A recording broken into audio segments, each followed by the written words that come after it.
एक बार सीता मैया अपनी सखियों के साथ मनोरंजन करने के लिए महल के बाग में गई।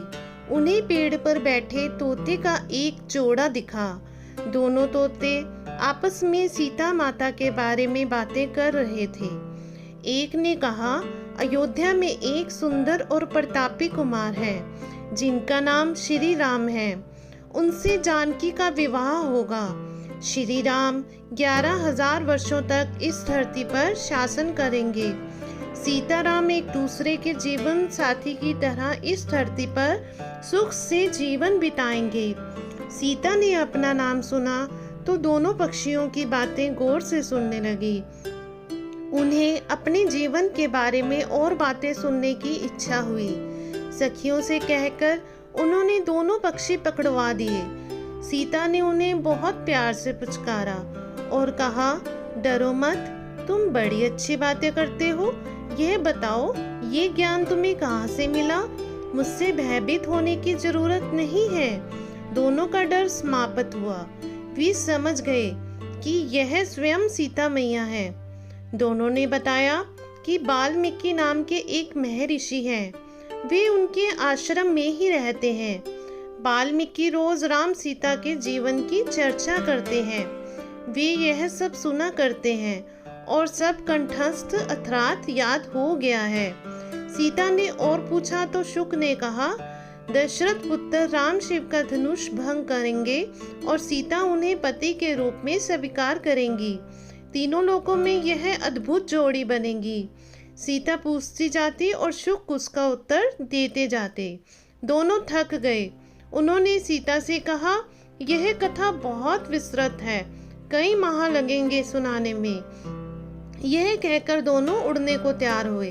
सीता ने कहा, तुमने मेरे भावी पति के बारे में बताया है। उनके बारे में बड़ी जिज्ञासा हुई है। जब तक श्री राम आकर मेरा वरण नहीं करते, मेरे महल में तुम आराम से रहकर सुख भोगो। शुकी ने कहा, देवी, हम वन के प्राणी हैं, पेड़ों पर रहते सर्वत्र विचरते हैं। मैं गर्भवती हूँ। मुझे घोंसले में जाकर अपने बच्चों को जन्म देना है। सीता जी नहीं मानी। शुक ने कहा, आप जिद ना करें। जब मेरी पत्नी बच्चों को जन्म दे देगी तो मैं स्वयं आकर शेष कथा आपको सुनाऊंगा। अभी तो हमें जाने दे।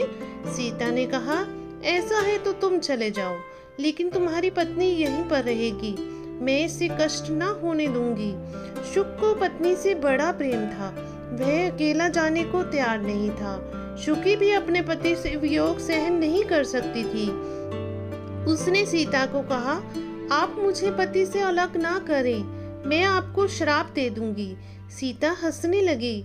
उन्होंने कहा, श्राप देना है तो दे दो। राजकुमारी को पक्षी के शाप से क्या बिगड़ेगा? शुकी ने शाप दिया, एक गर्भवती को जिस तरह तुम उसके पति से दूर कर रही हो, उसी तरह जब तुम गर्भवती रहोगी तो तुम्हें पति का बिछोह सहना पड़ेगा। शाप देकर शुकी ने प्राण त्याग दिए। पत्नी को मरता देख शुक क्रोध में बोला, अपनी पत्नी के वचन सत्य करने के लिए मैं ईश्वर को प्रसन्न कर श्री राम के नगर में जन्म लूंगा और अपनी पत्नी का श्राप सत्य कराने का माध्यम बनूंगा। वही शुक तोता अयोध्या का धोबी बना, जिसने झूठा लांछन लगाकर श्री राम को इस बात के लिए विवश किया कि वह सीता को अपने महल से निष्कासित कर दे। धन्यवाद।